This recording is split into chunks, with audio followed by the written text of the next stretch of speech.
Bienvenidos a otro episodio más de Rollos de Rollos de Escalera. Escalera, donde cada viernes Gerardo Escalera o Joana Escalera les platicaremos alguna historia o acontecimiento que les dará información para echar rollo en sus reuniones del fin de semana. Así que comenzamos.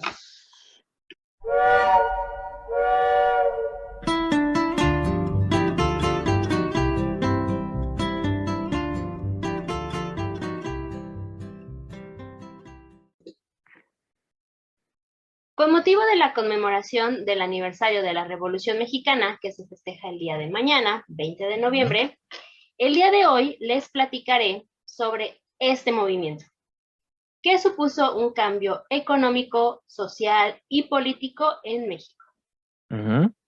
La Revolución Mexicana fue un conflicto armado que todo mundo cree que inició y que terminó ese mismo día, el 20 de noviembre de 1910, y no es así.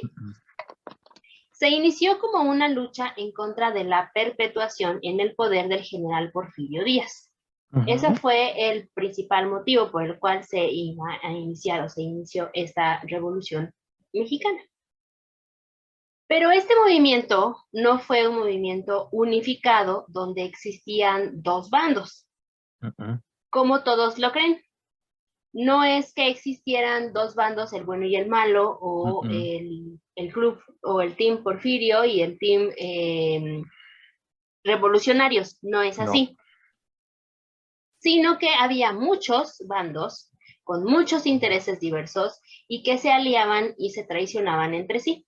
¿De acuerdo? Entonces, vamos el día de hoy a hablar sobre precisamente estos bandos en los cuales, para que los identifiquemos y sepamos cómo es posible, cómo es que se realizó esta revolución, este movimiento. De hecho, puede hablarse que este suceso abarca desde la oposición al gobierno de Díaz hasta su derrocamiento y la instauración de un gobierno postrevolucionario.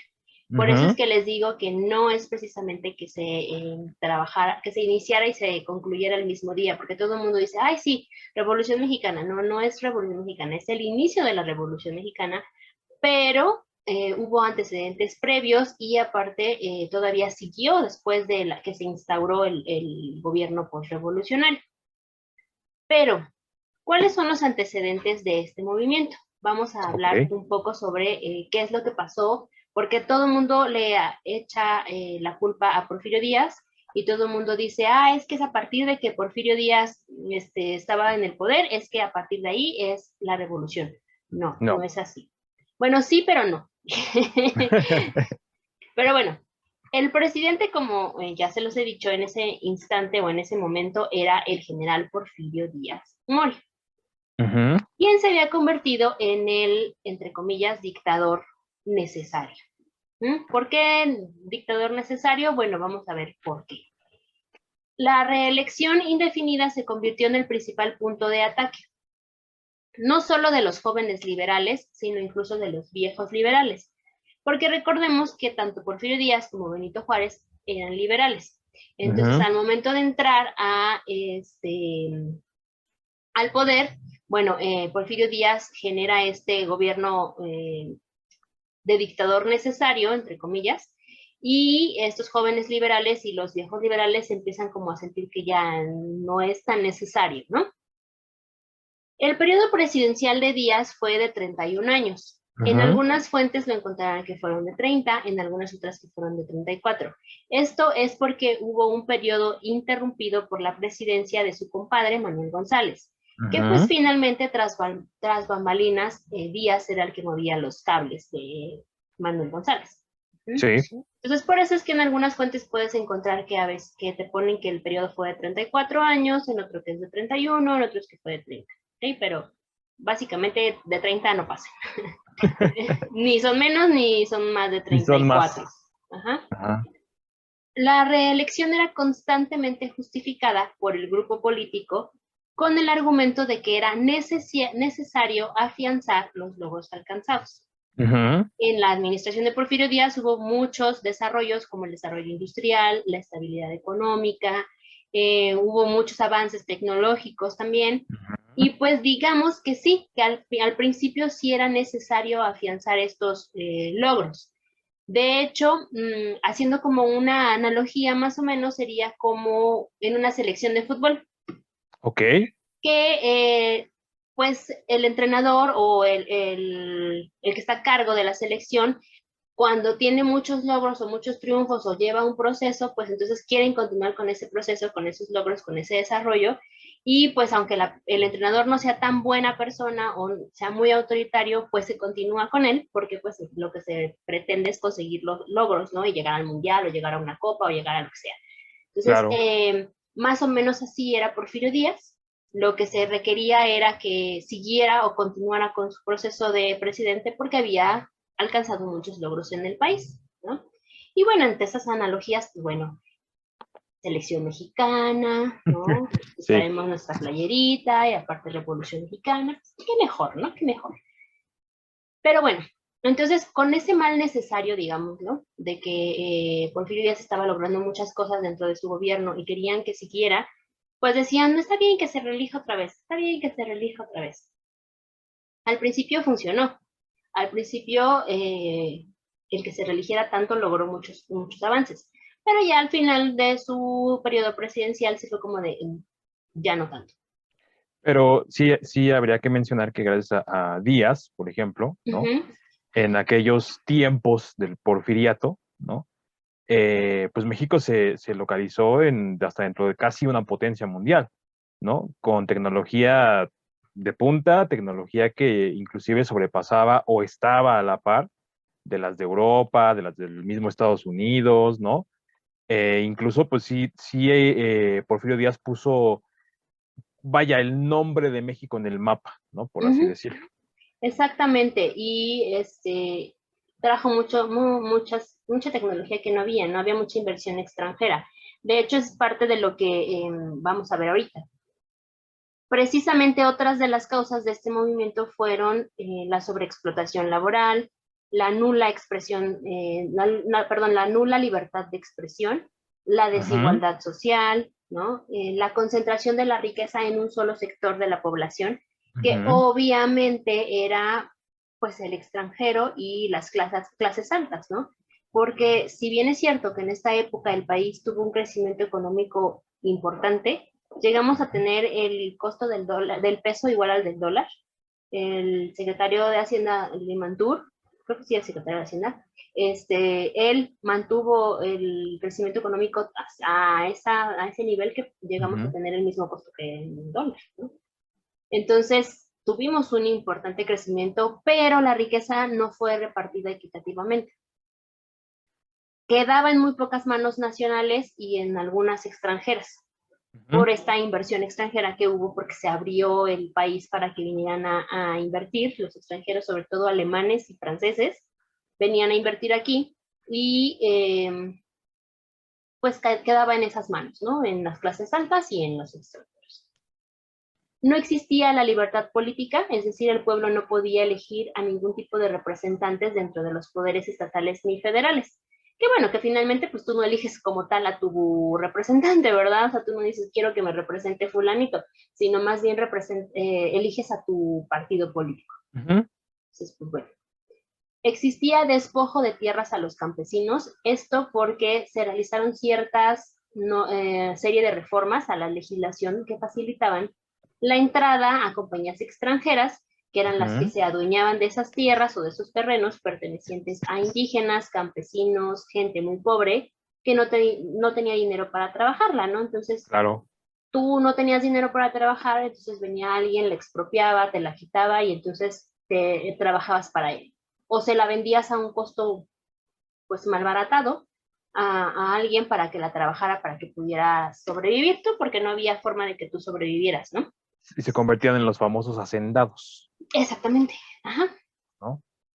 Aunque se impulsó también la educación superior, porque de hecho lo que es el antecedente de la Universidad Nacional Autónoma de México, que es la UNAM, se creó en el periodo del Porfiriato. Ujú. El 80% de la población era analfabeta, no tenían acceso a educación, ¿no? Entonces, pues, obreros y campesinos carecían de protección laboral y estaban expuestos a la sobreexplotación cumpliendo jornadas de más de 12 horas por un sueldo de 75 centavos. Así Digo, es. no es que ahora tengamos un horario súper fabuloso, ¿verdad? Porque también hay empresas que te ponen a trabajar más de 12 horas o 12 horas, y bueno, la diferencia es que ya no te pagan 75 centavos, ¿verdad? Pero Que de alguna otra forma también ya aquí en Rollos hablaremos más adelante, ¿no? De un tema muy particular que va encaminado a esto, ¿no? A exactamente. este trabajo pesado y excesivo. Exactamente, pero bueno, entonces eso también se juntó en Ujú, las inconformidades con el gobierno. No había ujú, libertad de expresión, como ya lo había mencionado. La prensa tenía prohibido emitir cualquier opinión en contra ujú, del gobierno y las huelgas estaban prohibidas. ujú, La libertad de expresión no era permitida, o sea, era permitida siempre y cuando hablaras bien del gobierno, siempre y cuando no ujú. hablaras cosas del gobierno, o sea, que hablaras de cualquier otro tema excepto algo en contra de Díaz. Entonces, bueno, pues eso era también un punto importante porque no les permitían expresarse. Hubo algunas manifestaciones antireeleccionistas organizadas Ujú. por grupos estudiantiles y obreras y una crítica constante en los periódicos, en especial en el famoso Hijo del Aguizote. Una muy buena historia. Ajá. Ajá, aquí voy a hablar precisamente de esto. Las Ok. manifestaciones que existían en contra del gobierno fueron discursos, Ujú, publicaciones de texto, estudios que proponían el fortalecimiento de instituciones y la necesidad de establecer la vida democrática del país, ujú, pero sin duda, la forma más abierta de reclamo eran los numerosos periódicos como el que acabo de mencionar, El Hijo del Aguizote, que ujú. fue censurado y sus autores perseguidos. Pero eso no les importó porque lo siguieron ingresando al país de forma clandestina y con diferentes nombres. Ujú, La principal forma de expresión que tenían en ese tiempo era pues manifestaciones de discursos, panfletos como en el tiempo de Lutero, ¿no? ujú. Publicaciones de texto, pero esta creación de este periódico, El Hijo del Aguizote, que cambió al hijo, al padre, al abuelo, al sobrino, porque cada vez que lo prohibían, lo cancelaban, pues ellos creaban uno nuevo y le cambiaban el nombre. Toda la familia del Aguizote. Toda la familia del Aguizote siguió entrando de forma clandestina. Ya Ujú, no podían ingresarlo de una forma legal, entonces pues clandestinamente, ¿no? Entonces, esa fuera como una de las formas más fáciles de poder criticar al gobierno o de poder estar en contra del gobierno. ujú. Pero lo que erróneamente se sabe es que las confrontaciones surgieron primero en los sectores campesinos y obreros. Todo mundo piensa y todo mundo pensamos en el momento en el que nos lo enseñan en la escuela que los campesinos y los obreros fueron los primeros en levantarse en armas. Eran los Nope. que, si estamos viendo que no tenían poder, ¿no? O sea, ¿cómo iban a ser ellos los primeros en levantarse en armas? Con pelos tenían para comer. Exactamente, ¿no? Ya mero van a tener para comprarse un arma. La realidad no es así, la realidad es que las confrontaciones directas surgieron en los sectores medios y Ujú, altos de la sociedad y su nueva generación de liberales ilustrados como estudiantes, escritores, periodistas, comerciantes, mineros y algunos hacendados. Ellos fueron los que realmente dijeron necesitamos levantarnos en armas o o hacer una revolución de alguna forma ujú. porque no estamos adquiriendo lo que deberíamos de adquirir. No tenían oportunidades, eran como el famoso hijo, el hijo del papá adinerado, pero Ujú. nada más, porque no tenían oportunidades de crecimiento, no tenían oportunidades de un puesto en el gobierno. Ni de inversión. Exactamente. Entonces, es ahí donde empiezan a surgir una serie de tragedias como, y de grandes magnitudes, ¿no? Como la de la rebelión de Tomochi. Ajá. La rebelión de Tomochic es una rebelión en la cual hubo un movimiento armado dame un segundo, porque, This is Tomochi. sí, de hecho, para poder como conocer un poquito más sobre esta historia, digo, yo voy a hacer como una breve, eh, Vas a hablar de ella por encimita. exacto, como por encimita solamente lo que fue esta rebelión, que fue una rebelión muy trágica, pero Ujú, que no voy a hablarla a profundidad, ¿no?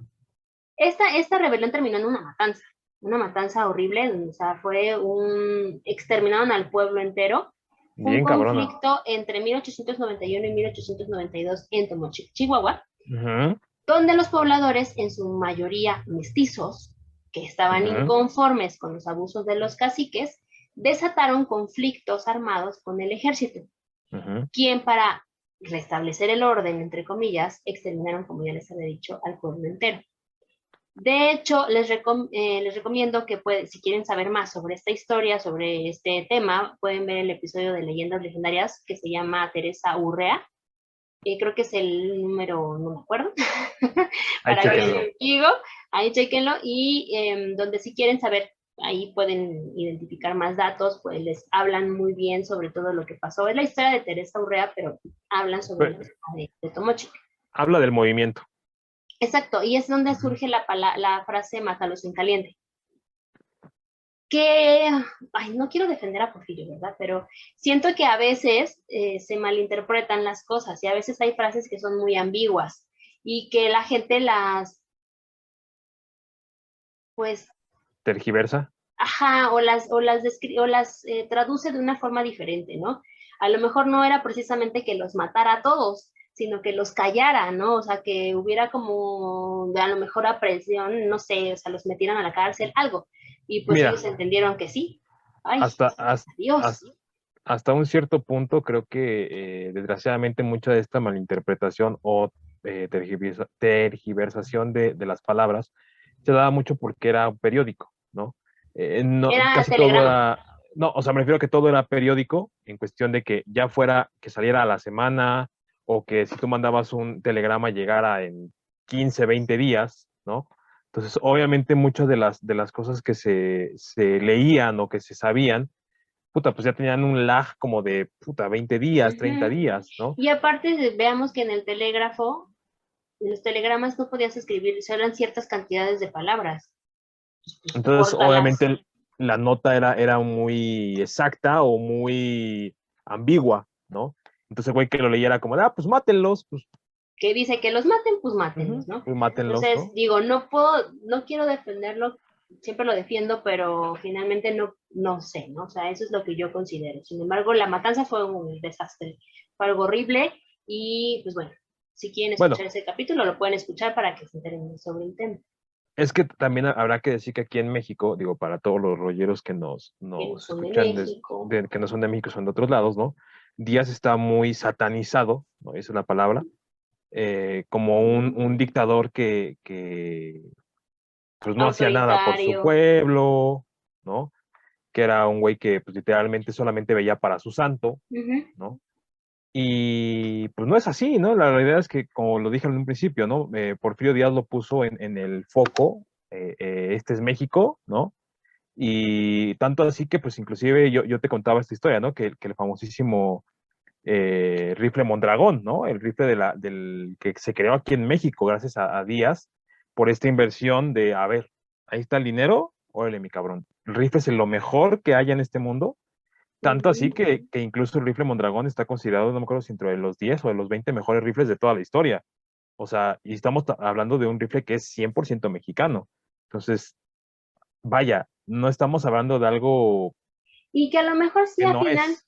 al final de su gobierno sí, no vamos a decir que Sí. no fue autoritario, que sí, no fue una persona eh, a lo mejor mala, no, tal vez sí, al Ujú. final sí, pero al principio de su gobierno, casi te puedo decir que los primeros 20 años, no fue así, ¿no? O fue No. completamente, él era muy patriota, entonces él realmente lo que quería era ayudar a su país, entonces, bueno. Bueno, A veces se quiere ayudar de una forma y se hacen cosas, como dicen, no hagas cosas buenas que parezcan malas y a ver, probablemente así pasó. pero también entendamos, o sea, todo presidente, todo presidente, por muy bueno, por muy malo que sea, o cualquier cabeza de Estado, por muy buena o por muy mala que sea, siempre van a salir a flote las cosas malas y no las cosas buenas, ¿no? Exacto. Ujú. Porque, por ejemplo, este bonito ferrocarril que tenemos aquí atrás de mí, ¿no? Este bonito ferrocarril, ¿no? Pues tan bueno fue la planeación y la construcción y la ideología y todo, que hoy en día en México se siguen ocupando esas mismas líneas ferroviarias, ¿no? Y Ujú. tanto así que pues siguen uniendo a todo el país, ¿no? Entonces es como, ok, a ver, no nada más fue cosas malas, sino también hubo muchas cosas buenas Muchas. que deberían de alabarse. Pero mira, pasa con Obama, pasa con Putin, pasó con Bush, pasó con todos, ¿no? Digo, va a pasar lo mismo con todos los Sí. presidentes siempre, ¿no? Pero bueno, continuemos. En fin, desafortunadamente seguiré contando cosas malas que pasaron al final de su mandato, como el acontecimiento de la huelga de Cananea Ujú, en junio de 1906. Era más bien, sí, era una zona minera, ujú, y ahí lo que demandaban era un salario equitativo, es decir, un salario mínimo de 5 pesos diarios, porque pues ujú. recordemos que le estaban pagando 75 centavos. Ajá. Entonces, lo que pedían aquí era un sueldo mínimo de 5 pesos diarios, jornadas máximas de 8 horas y derecho a un ascenso a los mexicanos, porque Ujú, los ascensos los tenían los extranjeros, no los mexicanos. ujú, Entonces, bueno, entre algunas otras cosas que se pedían, ¿no? O sea, nada más estoy tocando como el tema muy así por encima y así después ujú, quieren saber algo más, pues pídanlo y lo platicamos. Esta huelga, al igual que la rebelión de Tomochi, fue violentamente reprimida, ujú, pero no solamente por fuerzas policíacas nacionales y por el ejército mexicano, sino también por los Rangers de Arizona, ujú, ya que se encontraban en Cananea, Sonora, estaban en una zona fronteriza. Entonces también los Rangers dijeron, pues, ¿por qué no vamos a entrar también nosotros, verdad? Entonces fue también un acontecimiento un poco fuerte que ujú, marcó a nuestro país y el inicio o los antecedentes de la revolución. ujú, Otro caso también importante como antecedente de estos movimientos revolucionarios fue el de la huelga de Río Blanco, que ujú. era una fábrica de hilados y tejidos en Orizaba, Veracruz. En enero de 1907 fue esta huelga y que igual que la de Cananea se exigían mejores condiciones laborales, pero igual que como pasó en Sonora, fueron reprimidos de manera violenta. Ajá, entonces, pues bueno, un año después, entre los días 3 y 4 de marzo de 1908, el periódico El Imparcial publicó la entrevista traducida que el periodista norteamericano James Freeman había hecho al presidente Díaz. Ujú. Eh, espera.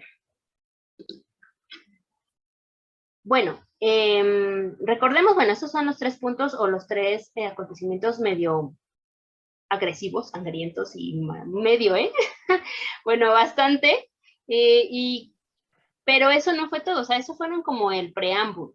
Ya cuando sale esta entrevista que le hace James Friedman al presidente Díaz, es entonces donde ya se destapa todo. ¿Por qué? Porque el presidente anuncia que ya había llegado el momento de un cambio en el país, que él ya se iba a retirar y que le iba a dar la bienvenida a cualquier partido oposicionista. O sea, estaba abriendo la posibilidad que tantos liberales habían pedido, ¿no? O sea, el poder entrar en el gobierno. Esta entrevista hizo eco en todos los sectores de la población, Ujú. especialmente en jóvenes políticos e intelectuales, quienes entendieron las palabras de Díaz como una invitación para participar en el movimiento político. Ahora, Porque, ajá, también hay que decir que al ser una traducción, de alguna otra forma, puede ser que hubiera metido mano el reportero, ¿no? A un favoritismo para que obviamente las palabras de Díaz quedaran como marcadas con este eslogan de ya es tiempo de un cambio, ¿no? Porque también recordemos, ¿no? Que de alguna otra forma, como bien dijiste al inicio, ¿no? Ya tenía un cierto periodo. Y a pesar de que había un cierto periodo, ¿no? Nunca buscó esa situación de mostrar una debilidad, ¿no? Entonces, ahí yo siempre he dicho cuando escucho esta parte de la historia, es como, creo que el traductor más bien ahí como que dijo, pues mira, ponle esto, güey, ¿no? como que Así jugó, que, ajá, como que jugó a, como que el traductor de Google sí. lo tradujo mal, ¿no? Ujú. Así se me hace esta entrevista, o sea, como que vamos a meterle cierto picor a la entrevista, a ver, ¿no? A ver qué pasa. Porque digo, sí no dudo que ya haya estado cansado porque ya tenía su edad, ya estaba en edad avanzada, ya no recuerdo si tenía 80 o 70, por ahí, ¿no? Yo que 70, ¿no? Ay, no recuerdo, ahorita le pido a producción que nos ayude con Ujú. ese dato, pero ya estaba grande, entonces al momento de que ya está, pues grande, entonces está pidiendo como, bueno, ya, está bien, vamos a darles en la entrada em, a otras personalidades de la política. Mira, una vez escuché en un documental Ajá. italiano, ¿no? De lo de la Biblia que decía traductore, traitore. ¿Por qué? Pues porque evidentemente la traducción cada quien la lleva a donde mejor le parece, ¿no? O sea, tú le das el sentido a la traducción, ¿no? No Ujú. es la traducción original, no son las palabras tal cual como uno quisiera, ¿no? Y le pasa a todo mundo, ¿eh? O sea, ustedes pueden ir aquí, pueden ir allá, pueden viajar, pueden ocupar el traductor de Google, pueden inclusive tener un traductor personal, lo que ustedes quieran, pero cambia la esencia, ¿no? Y al final del día eso es lo que termina por joder toda la situación. Por eso yo siempre he dicho esta parte de la historia de México. Yo insisto, ahí el traductor sí metió las cuatro patas, ¿no? Ha de haber dicho el güey, miren, ya, ¿no? O sea, que truenen lo que tengan que tronar, ya entramos nosotros también, a ver, igual a lo mejor nos toca un pedacito, ¿no? Pues mira, tenía 78 años, 78 años cuando hace la entrevista. eh, Digo, no estaba tan perdida, ¿no? Ahí ya, ahí vaya, dije como 80, bueno, Ujú. también unos años menos, ¿no? 78. Pero sí, efectivamente, como lo dices, los traductores a veces pueden fallar. Entonces, el punto es que aquí el periodista James Friedman publicó que ya era un tiempo necesario para el Ujú. cambio del país y que Díaz estaba dispuesto a permitir como al dar la bienvenida a un partido Ujú. oposicionista y pues Abrirse. se alborotaron las gallinas en el gallinero y uno de los principales contendientes pues, de este nuevo progreso en México fue Francisco I. Madero, Ujú. que todavía es un misterio para los rolleros que no son de aquí de México. El I sigue siendo un misterio. De Algunos idiota. dicen que es Indalecio, otros dicen que es mil cosas, pero no es un misterio. Francisco y Madero, yo al menos no tengo el dato que es Indalecio, pero no sé si es Indalecio. Si alguien ya lo investigó y lo sabe, por favor, coméntenoslo. Pero bueno, Idiota. Francisco y Madero era miembro de una importante familia de hacendados. Ujú. Era un hombre liberal y Ujú. comprometido con la política. Y la magia.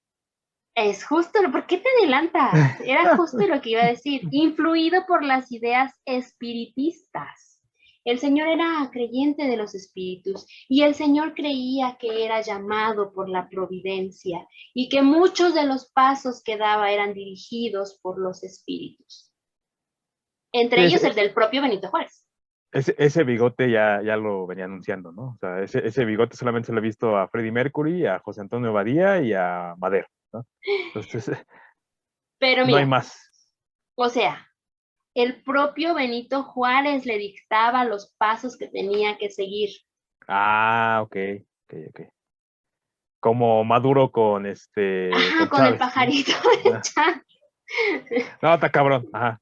Bueno, este señor pensaba en esto, ajá, entonces ya no tocaré más temas de eso, si quieren podemos hablar sobre Francisco y Madero después y sus pensamientos espiritistas, Su pero el ocultismo. punto es que él pensaba que todos sus pasos eran dictados por el espíritu de Benito Juárez, ¿no? Yo creo que se le aparecía en las noches.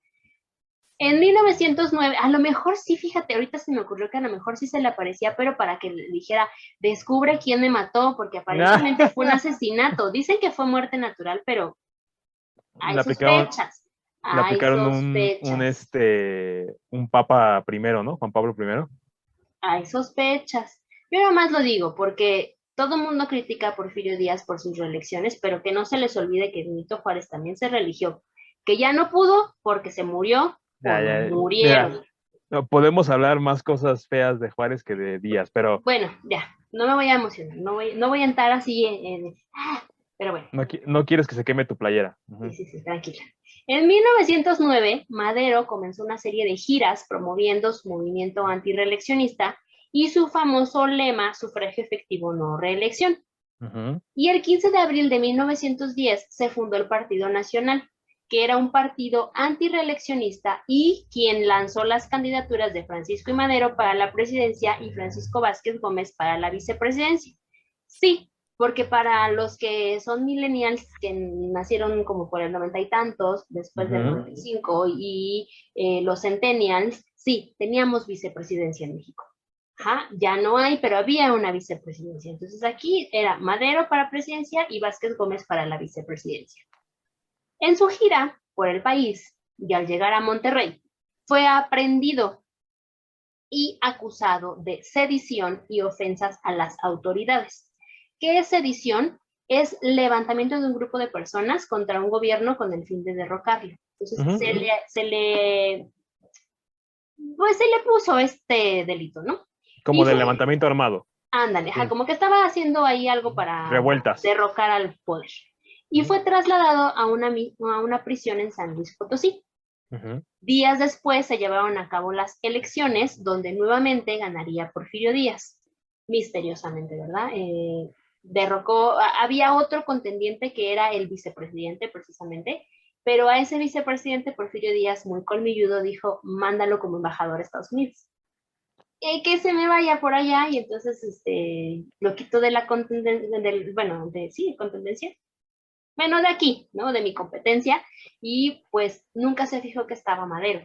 Cuando está Madero, entonces vaya, vuelca toda su atención a Madero, y entonces es cuando lo aprenden, lo meten a la cárcel, pero no se quedó mucho tiempo Madero en la cárcel, porque se escapa a San Antonio, Texas, donde promulgó el Plan de San Luis, el día 5 de octubre de 1910, para ahora sí derrocar a Díaz. En este plan se buscaba que se reivindicaran los derechos laborales y la repartición de tierras. Ojo, pongan mucha atención en lo que decía el plan de San Luis. Derechos laborales y repartición de tierras. También se convocaba a la lucha armada el día 20 de noviembre desde las 6 de la tarde. Pedía que todos los ciudadanos de la República tomaran las armas. Es aquí donde se establece ese día como el inicio de un derrocamiento a Díaz. ¿Ok? El Plan de San Luis, llamado así para evitar complicaciones con el gobierno norteamericano y sus leyes de neutralidad, o sea, le dijeron, sí, está muy chido que estés aquí en San Antonio, Texas, pero ponle otro nombrecito a tu plan. Aquí no vayas a meternos a nosotros porque yo tengo buenas comunicación con el gobierno. Entonces, en este plan declaraba nulas las recientes elecciones y desaparecidos los poderes nacionales. Madero asumiría la presidencia provisional y convocaría a nuevas elecciones donde surgiría el mandatario constitucional. Eso era lo que decía el plan. Pero no decía nada de los obreros y solo había un párrafo que se refería al problema del campo, que planteaba que las tierras que les habían quitado a los campesinos por ser consideradas baldías debían ser devueltas a sus antiguos dueños, o si entre tanto habían sido vendidas a un tercero, los propietarios originales debían ser indemnizadas por ellas. Nada más, era lo único que mencionaba del campo, ¿ok? No mencionaba obreros, lo que quería atacar era derrocar al gobierno, él asumir la presidencia provisional, y entonces ya veía, ¿no? Que de hecho ahí está la pintura, no sé si es de Orozco o de este güey, el que era esposo de Frida Kahlo, no recuerdo. ¿Diego Rivera? No sé de quién es, la verdad, a lo mejor digo una burrada, porque de México yo sé muy poco, sé que soy mexicano, pero sé muy poco de historia mexicana. La famosísima frase de sufragio efectivo, no reelección. En ningún momento hablaba de tierras para todos y oro para todos, ni nada. Simplemente el tipo lo que estaba reclamando era la no reelección de Díaz. Y la presidencia, porque finalmente él lo que quería era ser presidente. O sea, él estaba como candidato. No le quitaron la candidatura por meterlo en la cárcel, entonces dijo, no, soy presidente porque soy presidente, por las aunque buenas sea y por las interino. malas. aunque sea interino, pues en lo que busco que alguien más se Sí, ponga en sí. el poder, pero ese era, en resumen, su plan era destituir a Díaz y que él fuera el presidente porque su compita Juárez desde el más allá así se lo estaba pidiendo. Recuerden que el espíritu de Juárez hablaba con él. Es a partir de este plan que se estipula la fecha del 20 de noviembre como la fecha del inicio de la revolución. ¿Ah? Sin embargo, la revolución maderista no empezó exactamente ese día a las 6 de la tarde. Empezó antes. Por ejemplo, uno de los días en los que se comenzó todo, porque recordemos que en ese año, en 1910, era el centenario de la independencia de México. Entonces había un gran revuelo por todas las fiestas que se iban a hacer por el centenario de la revolución, de la independencia, perdón. De hecho, creo que, digo, corríjame si me equivoco, creo que fue cuando se puso el ángel de la independencia, en ese año. Creo que sí. Entonces, pues nadie pensaba, o sea, todo el mundo estaba feliz por la fiesta del centenario, y era guau, y era todo padre, y era todo hermoso, y entonces nunca se imaginaron que iba a haber una revuelta de ese, bueno, de ese estilo, ¿no? El 14 de noviembre, el militar Toribio Ortega realizó un levantamiento armado en la localidad de Cuchillo Parado, Chihuahua. Ese fue uno de los primeros levantamientos armados después de la promulgación del Plan de San Luis, que fue el 5 de octubre. La difusión del Plan de San Luis previno al régimen porfirista y trató de sorprender y someter a los maderistas antes de la fecha indicada. Y la policía se encargó de detener a todos aquellos sospechosos por antirreeleccionistas. Uno de los casos en el que en el que el régimen quiso sorprender y someter a quienes apoyaban a Madero, fue el vivido entre el 17 y 18 de noviembre de ese año, en la casa de la familia Cerdán, en Puebla, donde se registró un enfrentamiento a tiros cuando el gobierno intentaba ejecutar un cateo. Los hermanos Aquiles y Máximo Cerdán terminarían muertos y conocidos como mártires del movimiento. De hecho, creo que la única que salió viva fue Carmen Cerdán, que también era hermana de ellos, y que ellos eran unos de los que estaban en el hijo del Aguizote, precisamente, y pues los mataron. Para sorpresa de Madero, en el llamado a las armas, había encontrado eco principalmente entre campesinos del norte y sur del país. Recordemos que lo que él quería era hacer cambios en la política, y los que le hicieron eco fueron los campesinos del norte y del sur, porque los del centro no, o sea, todo lo del centro estaba apoyando a Díaz. Por lo que el movimiento por la democracia fue acompañado por el problema de la tierra, que no se mencionaba en el Plan de San Luis. Que de hecho, bueno, paréntesis, quiero hacer un pequeño paréntesis nada más. Me acuerdo que yo estaba en la secundaria, un maestro de historia nos dio una lectura que hablaba precisamente sobre esto, ¿no? Que existían 3 revoluciones en todo México. Al norte, con la parte de la industria y de el comercio y todo esto con Estados Unidos, y era la parte como modernista hasta la fecha, es la parte más moderna de la República. En el centro, en el que lo único que querían era pues, un cambio político y que les dieran su dinero y se acabó, ¿no? Y en el sur, que eran los más jodidos, ¿no? Porque al final del día, en el sur era toda la parte abandonada, ¿no? Por la mano de Dios y la mano del gobierno, ¿no? En la que todo el mundo explotaba la tierra, ¿no? Y era como, ¿de quién esta tierra? Pues de nadie. Pues tráete a 40 cabrones que pongan maíz, que siembren esto, y ya es nuestra, ¿no? Entonces, esa lectura me acuerdo mucho que decía que eran las 3 revoluciones, ¿no? Al norte, al centro y al sur. Y exacto. Sí, efectivamente, ¿no? Exactamente. Y pues es muy cierto lo que dices, ¿no? Las 3 revoluciones, y pues aquí en este caso juntaron los problemas de la tierra, y entonces fueron los que se reunieron a Madero, y los principales centros de insurrección fueron los estados del norte fueron Sonora, Chihuahua, Durango y Coahuila, y los del sur fueron Morelos y Guerrero, los principales que apoyaban a Madero, ¿no? Entonces, por eso es que al principio les dije, creemos que son 2 bandos, creíamos que era el bando bueno y el bando malo, pero no, realmente aquí se fueron más bandos, ¿no? Ya vimos que en la parte del norte, en la parte del sur, la parte del centro, Madero, y se unen otros más, y bueno. En la zona norte, como en Coahuila y Durango, los peones de las haciendas se unieron a sus hacendados para luchar juntos. Es ahí como de que dijeron, bueno, vamos a hacer una tregua, vamos a hacer un pacto entre hacendados y peones y vamos a armarnos de valor y vamos a luchar en esta revolución, ¿no? Y como lo dije al principio, muchos creen que la Revolución Mexicana fue iniciada por los más pobres y que los que peleaban esta revolución eran los que más sufrían. Pero la historia confirma que no fue así.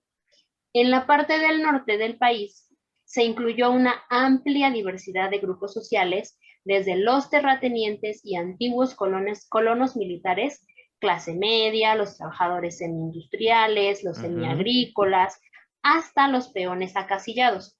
Unos porque habían sido hechos a un lado por el poder y las decisiones políticas, y otros porque habían perdido sus tierras y su autonomía política.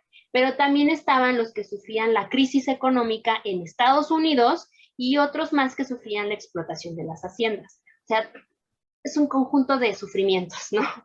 A mí me quitaron el poder, a ti te quitaron la tierra, a mí no me dejan participar en la política, yo estoy sufriendo por lo de la economía de Estados Unidos, y entonces todo eso se junta en la parte norte del país y dice, necesitamos a alguien que nos defienda. En cambio, en la parte sur, la revolución tuvo como motivo la devolución de los títulos de propiedad.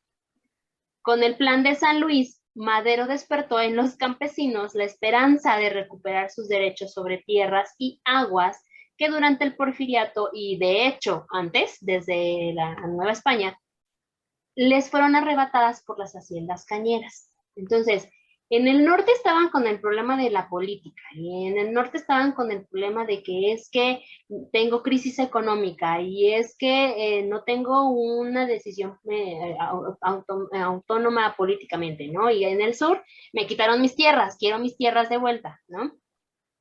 Pero bueno, en 1909, el presidente del pueblo de Anenecuilco, Morelos, era ni nada más ni nada menos que Emiliano Zapata. Para él, lo urgente y el fin por el que se unió a la revolución era la restitución de las tierras.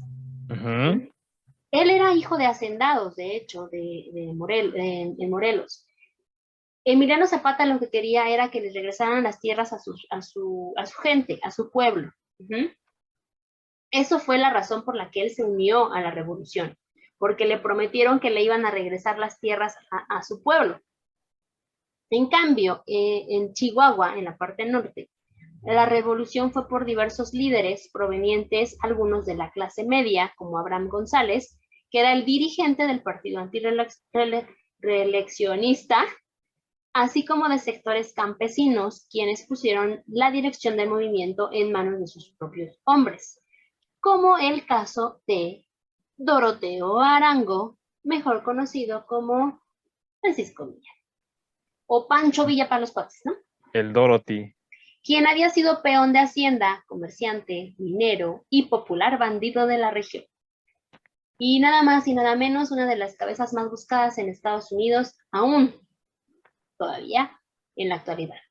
O sea, ya no, obviamente ya no está, lo buscamos vivos o muertos, ¿verdad? Pero pues ya es, ahora buscamos el cráneo. Porque de hecho, el cráneo de Francisco Villa está desaparecido. Ahí se los dejo, ¿no? Hay una lanísima por ese cráneo. Sí. De hecho, el cráneo que encontraron, que se supone que ya era el cráneo de Villa y que estaba en su tumba, no era de Villa. No. Entonces, bueno, este famoso bandolero, conocido hasta en Estados Unidos, junto con su compadre Tomás Urbina, organizó su propio grupo de revolucionarios. Este grupo no tenía tácticas militares ni un método para hacer la guerra, por lo que era más común para ellos hacer ataques rápidos en las poblaciones, asaltos a las haciendas, se hacían de armas, caballos y alimentos, y era lo que él hacía para poder entrar a la revolución, ¿no? Al crecer la revolución en el norte, al formalizarse los ejércitos y abandonar las tácticas guerrilleras, el movimiento revolucionario fue transformándose. La mayoría... Ajá. Antes de que sigas. Ajá. Todo este movimiento revolucionario, muchas de las armas eran gringas. Claro, porque pues de hecho Villa se iba a robar a Estados Unidos, porque creen que piden la cabeza de Villa ya. De hecho, porque de hecho se robó un tren con el que filmaban las películas, ¿no? Y también se robó armas de los Marines y de los Rangers de allá de Estados Unidos. De hecho, digo, yo no estoy a favor de Villa, porque ya cuando lees bien La la historia. historia, era alguien totalmente nefasto y totalmente asqueroso, pero lo que sí reconozco era la valentía, porque en aquel tiempo meterte a Estados Unidos, hacer todo un desmadre y además salirte con la tuya y además acabar y dejar a los gringos con una mano enfrente y una mano atrás, mi respeto, la verdad, pero sí habrá que decir que Y mucho del sin armamento que tácticas se ocupó fue de militares. ellos. Sin tácticas militares, porque él simplemente era, o sea, sí era bandolero, Pero pero no tenía una planeaba, táctica militar, o no, sea, no era un militar no. Él planeaba de acuerdo a lo que él que él veía. veía que pudiera funcionar, ¿no? O Ujú. sea, nos vamos a ir por aquí, nos vamos a ir por acá, ok, sí, se arma, cámara, vámonos, ¿no? Y sonaba el son de la negra y arre machos, vámonos, ¿no? Pero hasta ahí, o sea, no había de otra, ¿no? Y gran parte de la revolución, de lo que ganaron, fue por Villa. Ujú. Zapata también tuvo mucho que ver, pero Zapata tenía más otros intereses como políticos, ¿no? No tanto como, bueno, De políticos en hombres. el aspecto de hombre, de no políticos de pertenecer a una presidencia, porque a él no le interesaba nada de eso. No. De hecho, en la escena en donde están sentados en la silla presidencial, Zapata no se sienta en la silla presidencial, el que se sienta es Villa. Zapata dice, a mí no me interesa toda esta bola de tonterías, a mí regrésenme mis tierras y me vale lo demás, yo me Y voy, o sea, de hecho ahí también se ve muy marcada esta parte de las tres revoluciones, ¿no? Porque están ujú, los tres sentados y ves a los tres Méxicos, ¿no? O sea, el México del centro, que es el güey que va por la lana, que es el güey que piensa en la política nada más, el colmillo, ¿no? El hueso. El güey del norte que se ve bien vestidito, que se ve bien formalito, y el del sur o el hacendado, ¿no? Que lo único que quiere, pues, es que tenga que comer su gente, que haya frijolitos, que haya tortillas y sus botas, ¿no? Porque además se ve hasta ahí también en esa parte el cómo él es el único que trae botas, ¿no? Y es como de, ok, podemos ver perfectamente la distinción entre unos y otros, ¿no? exacto. Bueno, cada uno tenía la idea de por qué luchaba. Sí, en algún momento se aliaron, claro, por Sí, supuesto que sí, se sí, sí. aliaron Villa, Zapata bueno, ya después entrará Venustiano Carranza y todo lo demás. Ujú, Pero el inicio de la revolución, ujú, en este inicio de la revolución maderista, porque hay que aclarar que esa es la revolución maderista, ujú.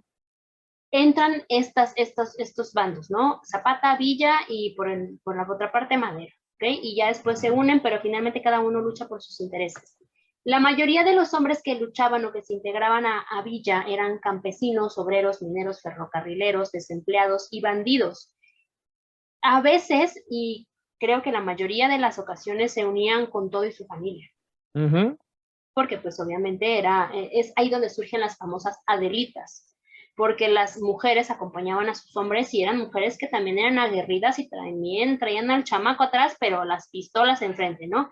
Entonces era también necesito también yo estar con mi familia, con mi marido, pero también la lucha por tener otra vez lo que necesito, lo que quiero, lo que requiero para sobrevivir, Que ¿no? fíjate, esa parte la podemos comparar, por ejemplo, con la Segunda Guerra Mundial, ¿no? Ujú. Con los rusos, ¿no? Que los rusos eran los únicos que decían, sí, mujeres, adelante. O sea, mujeres, niños, hombres, todos los que Que puedan tengan ayudar. posibilidad de defender, adelante, ¿no? Y que peleemos por una misma causa, órale, tírele para allá, ¿no? Para allá están los alemanes, tírele para allá, ¿no? Órale. Y Ujú. acá es lo mismo, ¿no? O sea, allá están los de Porfirio, tírele para allá y no se eche para atrás porque no hay para atrás, o sea, es para adelante, para adelante, para adelante, ¿no? Y solamente así fue que ganaron muchas batallas, ¿no? Porque con emblema de para adelante nomás, porque si nos vamos para atrás, no hay tierra, güey, o sea, es desierto, ¿no?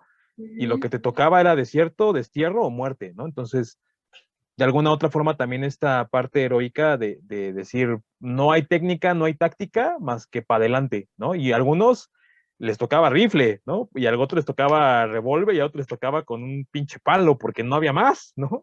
O sea, era a Sí, lo que te toque, ¿no? y bueno, finalmente cada uno luchaba por sus necesidades, ¿no? En el Ujú. caso del sur, pues sí, creo que no había tantas mujeres, creo que las mujeres fueron más en el norte, en el caso de Zapata eran más hombres. Casualmente, ajá. Este,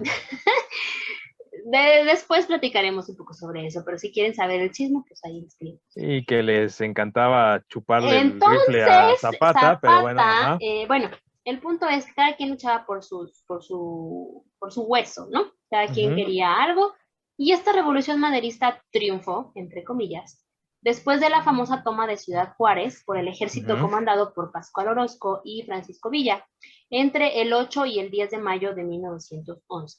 Esto fue cuando triunfó, como les digo, entre comillas, porque pues finalmente Porfirio Díaz todavía no se quitaba del poder, sino hasta mediados de este mes, porque antes de eso, el 21 de mayo, fueron firmados los tratados de paz, cuyas principales cláusulas contemplaban, ojo, la renuncia de Porfirio Díaz y de ujú, Ramón Corral, la sucesión legítima en la presidencia interina de Francisco León de la Barra, ujú. quien convocaría a elecciones generales, el cese inmediato de las hostilidades y el licenciamiento de las fuerzas revolucionarias.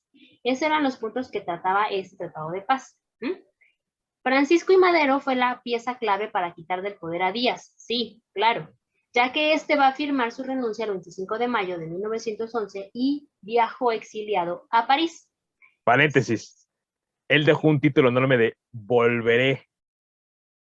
Pues O ojalá. sea, no, no, espérame. O sea, Ah, de me voy exiliado, pero si regreso, esto no se va a quedar así. O sea, yo regreso a mi México porque además el señor, habrá que decir, el señor Porfirio Díaz, era una persona altamente nacionalista, ¿no? Que la verdad era de mi México, mi país, mi gente, ¿no? Y inclusive en los eventos en los que eran de alcurnia y de extranjeros y todo, siempre era mi México, ¿no? O sea, ujú. trate bien a mi México, trate bien a mi gente, ¿no? Porque de alguna u otra forma el señor era bastante patriota en ese Nacionalista. sentido Ujú. y muy patriota, ¿no? Eso sí hay que decirlo, por Sí, eso dije, muy, se fue muy con un patriota. letrero de volveré en algún Pues momento, ojalá, porque la ¿no? verdad es que no lo han podido expatriar sus restos y siguen en París, en Montparnasse, no sé si se pronuncia así, yo lo pronuncio así, no sé, Montparnasse, Montparnasse. Ujú. París, digo Francia, está allá, los restos están allá, y antes de que transgiversen la frase que dijo Porfirio Díaz, porque leí una barbaridad hace unas semanas o meses, que digo, no se me fue la boca chueca porque en verdad, pero la frase real de Porfirio Díaz, la frase real es, pobre de mi México querido, tan lejos de Dios y tan cerca de Estados Unidos, ¿ok? Nada de que Dios lejos, cerca, no, es tan lejos de Dios y tan cerca de Estados Unidos, ¿ok? Esa es la frase, porque casi me da el infarto cuando leí la otra No, frase sí, que no, dijeron y yo estaba así, yeah. Pero bueno, y yo no pienso hablar de eso. he leído otras tantas cosas de Díaz que luego digo, ah, Sí, hay mil barbaridades de frases y mil barbaridades de cosas así, pero bueno, ojalá en algún momento puedan regresar sus restos. Se ha estado pues pidiendo que se regresen, pero fue muy mira, difícil. te soy honesto, yo preferiría que se quedaran allá y te voy a decir por qué así a grandes rasgos y ya te dejo continuar. Ujú, Porque de alguna u otra forma en Francia y en Europa se valora mucho lo que hizo, perdón, Díaz. No, no, perdón, lo que hizo Díaz, ¿no? No solamente con México, sino con el mundo, ¿no? ujú. Vuelvo a repetir, esta parte de los rifles, esta parte de la tecnología, Del incluso Kaiser el mismo Kaiser, ¿no? lo reconoció, Guillermo, ¿no? lo reconoció.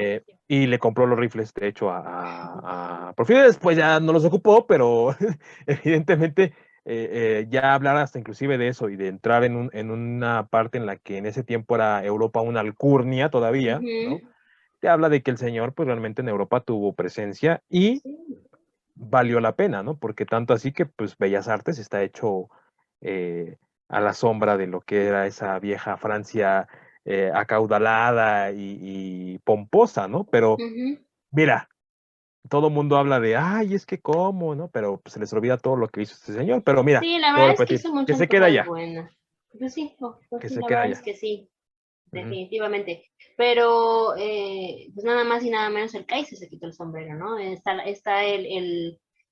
anécdota, y ya rápido nomás digo esto para ya concluir con lo que es de la revolución, que se encuentra Porfirio Díaz con el Kaiser y él se quita el sombrero para saludar al Kaiser y el Kaiser le dice, no, no, no, no, Al revés, usted no se tiene permítame. que quitar el sombrero, yo me lo tengo que quitar por usted. Entonces, Pero sí sabes por qué pasó eso. ¿por qué pasó eso? A ver, Porque acuérdate que cuando vino Francia a atacar México, ¿no? En aquel tiempo Francia era la máxima autoridad militar, ¿no? uh-huh, Y Díaz, pues siendo general acá en Mexa, ¿no? Dijo, uh-huh. pues acá no, mijito, ¿no? Serás muy chingón en Europa, pero en México, No aquí lo en México, eres. con mi gente y en mi casa se me respeta, ¿no? Y los mandó retache de nalgas al mar, ¿no? Sí, que Entonces, fue la batalla de Puebla. por eso es que se quedó, es por eso que te digo que en Europa es más reconocido, ¿no? Sí. Y acá en México es reconocida esta batalla mal estúpida de la batalla de Puebla, ¿no? Y valoran a alguien que no hizo la chamba como la tuvo que haber hecho, ¿no? Como Díaz, porque Díaz hizo su jale y estaba en el talón y además habrá que decir que Díaz le sacó hasta la última pinche gota a los militares que tenía con algo que se llama muy simple, muy sencillo, nacionalismo, ¿no? Bien establecido, no nada más de me pongo la pinche bandera cuando me conviene, eso es patriotero, ¿no? Este señor sí era patriotista y sí era un señor que realmente tenía, perdón por lo que voy a decir, pues las palabras, los huevos cuadrados, verde, blanco y rojo, porque él sí realmente con lo poco que tenía le sacó agua a las piedras, ¿no? Para poder sacar a un equipo militar que era el top en aquellos tiempos, ¿no? O sea, era la Francia de aquellos tiempos, ¿no? Y mira, yo tengo otra teoría, y digo, ya nos estamos yendo como mucho, pero la teoría que yo tengo es que finalmente es como en los jefes, en las empresas. Los trabajadores hablan pestes del jefe. El jefe le llegan los comentarios de que todo está perfecto en la empresa, que todos están trabajando muy bien, que no hay quejas, que se les está pagando de manera adecuada, que no hay horas extras, que todo sale perfecto. Y el jefe cree eso. Entonces, yo siento que a Díaz también lo envolvieron mucho así, como que todo está perfecto, no pasa nada, y por el otro lado está siendo horrible, o sea, las tiendas de raya, no se les pagaba como debe ser, se maltrataba. Esa es mi teoría, esa es mi teoría, porque finalmente el señor pues quería mucho su México. Entonces, pero Pero mira, bueno, termina y ahorita te doy finalmente el periodo presidencial, en los últimos años de Díaz sí No, fueron no, ajá, sí, sí, un no. fiasco y un fracaso. Los No, no, primeros fueron muy buenos, pero pues bueno, no podemos a lo que me nada refiero más. es, termina ahorita y te damos el feedback ya Pero bueno, para hacerlo. ok. Voy a decir París, se fue a París. Porfirio Díaz se fue a París, exiliado, Ujú. y con este tratado de Ciudad Juárez, la revolución maderista había terminado, entre comillas. Pero para la mayoría de los campesinos, mineros y trabajadores que se habían levantado en armas en busca de tierras, reivindicaciones laborales o por lo menos con la esperanza de regresar a sus trabajos en mejores condiciones, la revolución apenas se había comenzado. ¿Okay? Entonces, aparentemente Madero ya al exiliar a Porfirio Díaz, cree que ya, lo logramos, ganamos, pero no, la revolución apenas había comenzado. Durante muchos años en la historia oficial se presentó una imagen de la Revolución Mexicana como si esta hubiera sido un único y homogéneo movimiento dirigido a derrotar al orden porfiriano y a cambiar Ujú. con este movimiento las condiciones de pobreza, explotación y marginación que se vivían en el país.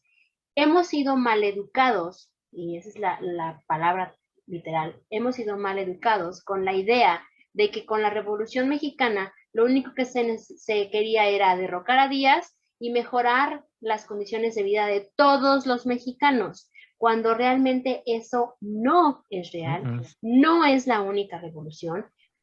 La revolución iniciada por Madero en 1910, cuyo origen era esencialmente político, destapó un movimiento rural y popular, cuyas demandas respondían a problemas ancestrales es decir, desde la Nueva España. El inicio de este movimiento y la breve presidencia de Madero, con la cual además se dio por terminada la lucha armada, no solo resolvió los problemas que dieron fundamento a la insurrección revolucionaria, sino que contrariamente a sus intenciones, la lucha campesina y popular se volvió contra su mismo gobierno. Entonces, ¿qué quiere decir esto? Que la idea original de Madero era hacer este movimiento algo político para poder subir al poder, para poder hacer lo que sus espíritus le decían que tenía que hacer. Pero finalmente él nunca vio por las cuestiones rurales, nunca vio por las cuestiones campesinas, nunca vio por las cuestiones mineras, ni por las cuestiones obreras. Él solamente su interés era político.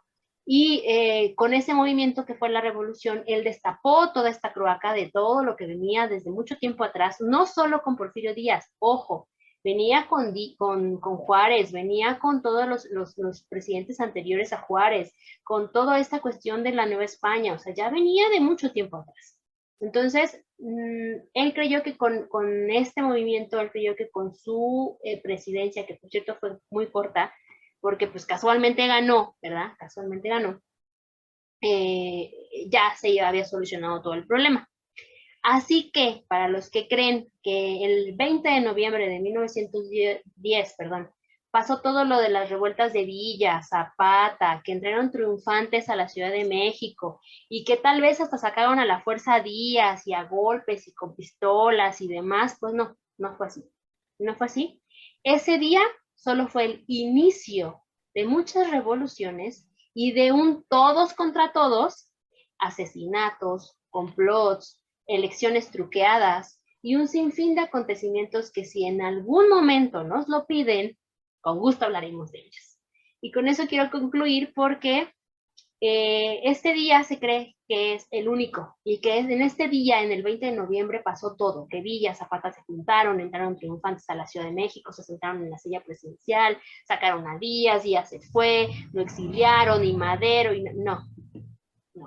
Después de este movimiento, después de que Madero sube al poder, después de que Madero en sus elecciones, que yo a mi parecer lo veo que fueron truqueadas para que él quedara como presidente, a partir de ahí surgen muchísimas otras cosas más. Viene ya Venustiano Carranza, entra también este señor del que no tenía, Álvaro Obregón, el que no tenía para decir, perdón, es que solamente así me acuerdo, y muchos otros más que vienen a colación de todo esto que se ha venido arrastrando y que yo creo que todavía seguimos en un periodo revolucionario. Todavía seguimos luchando por muchas cosas y que todavía seguimos con injusticias laborales y que todavía seguimos con injusticias obreras y que todavía seguimos con injusticias campesinas y que un movimiento armado como el del 20 de noviembre, que no empezó el 20 de noviembre, pero que sí se dijo que era ese día y que continuó después del 20 de noviembre, pues bueno, la historia es muy diferente a como nos la cuentan. Entonces... Eso forma parte de lo que te iba a decir de mi conclusión. Creo que México hoy en día sigue con esta revolución, ¿no? Y la seguimos viendo igual, ¿no? Todos contra todos, norte contra el sur y el sur contra el centro y el centro contra el norte, ¿no? Porque de alguna otra forma cada quien quiere jalar para su lado, ¿no?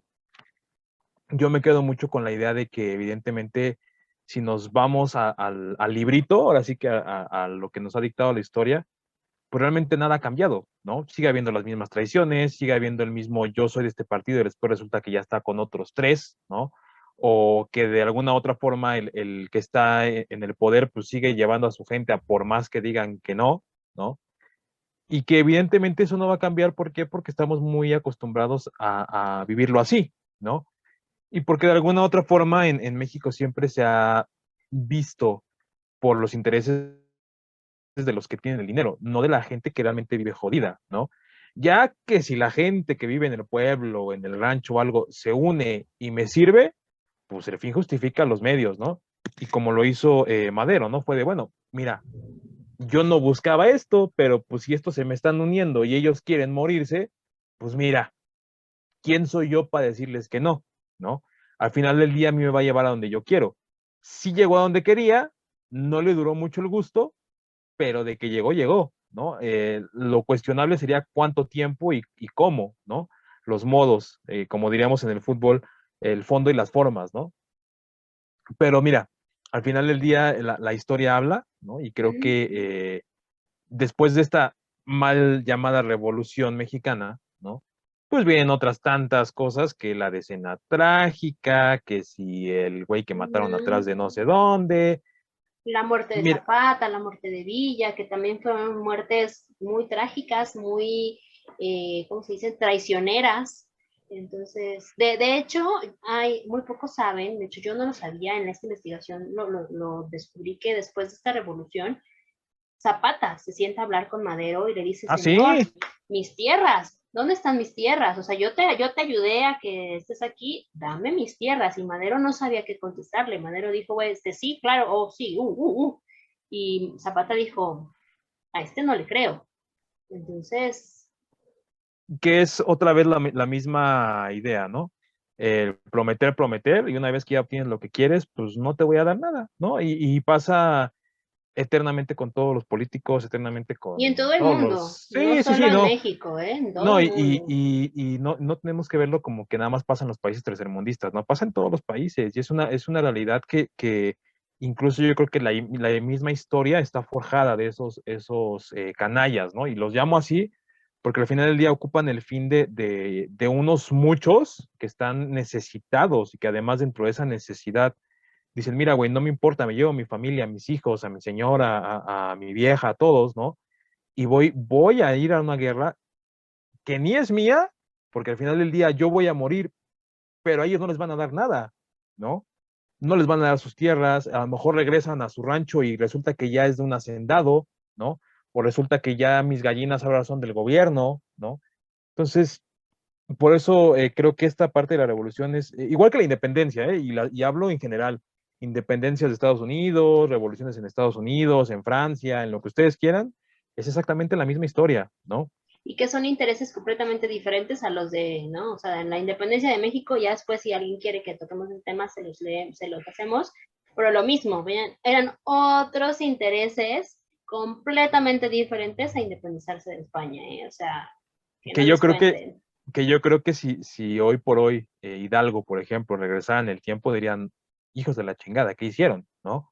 O sea, esto no era lo que yo quería, ¿no? O Bueno, si finalmente viniera, no era lo que él quería, ¿eh? no, no, no, o sea, Entonces, digo, es un ejemplo, ¿no? O sea, a lo mejor igual si llámale Hidalgo, llámale, no sé, Victoriano Huerta, quien tú quieras, ¿no? Así, puta, pues es que esto no ha cambiado, güey. Al final del día, mira, yo ahorita encajaría perfectamente igual. Me compro una metralleta y mato a medio gabinete y nadie va a decir nada, ¿no? O sea, entonces, realmente las cosas no han cambiado, ¿no? Y a veces hacemos aquí hincapié a eso cuando hacemos algún tema histórico, no cultural, la parte histórica, ¿no?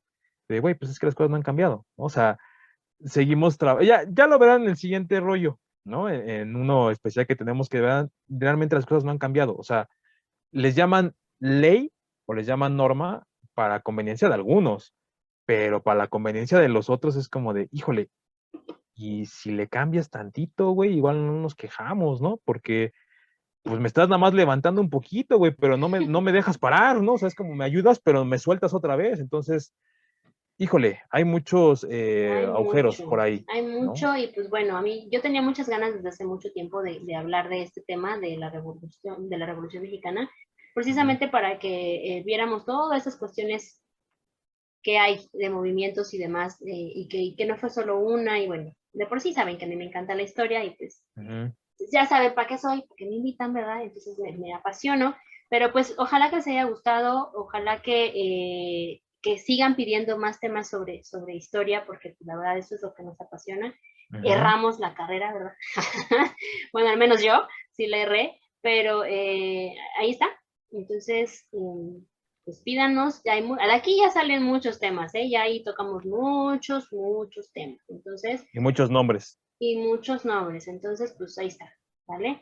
Escríbanos, compartan, tenemos algunas ahí sorpresillas porque pues ya casi se acerca nuestro aniversario, ya es un año, gracias a ustedes, y pues sigan compartiendo, sigan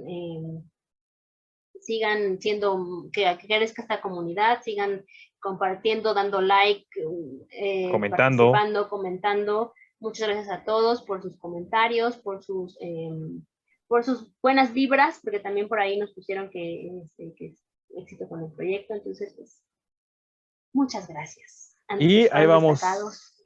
ahí vamos al día con las entregas también de lo que nos piden, ¿eh? No crean que nos hacemos No, tontos, ahí vamos, ahí vamos, ahí vamos. ahí vamos. Pero obviamente, ya saben, hay que agendar, hay que todo, entonces ahí vamos. Ya habrá sorpresitas por ahí para los que nos han pedido cosas. Exactamente. Particularmente temas muy, muy en particular. Entonces ahí está, con nombre y apellido el pedido. Así es. Y también un saludito especial a Angélica Ceballos, que nos puso que disfruta muchísimo nuestros podcasts. Muy buen trabajo. Muchas gracias, Angélica. Pues lo hacemos con mucho cariño y mucho amor para todos ustedes. Y nada más ahí compartan, denle like, comenten y pues hagamos que esto crezca, crezca, crezca. Así que. Así es. Bueno, pues nos vemos en el próximo rollo y no se pierdan los rollitos. Bueno, así es. Nos vemos. Y viva Vatos Locos. Ah, no. Perdón. Me equivoqué de historia. No, sí, te equivocaste, nada que ver. Bueno.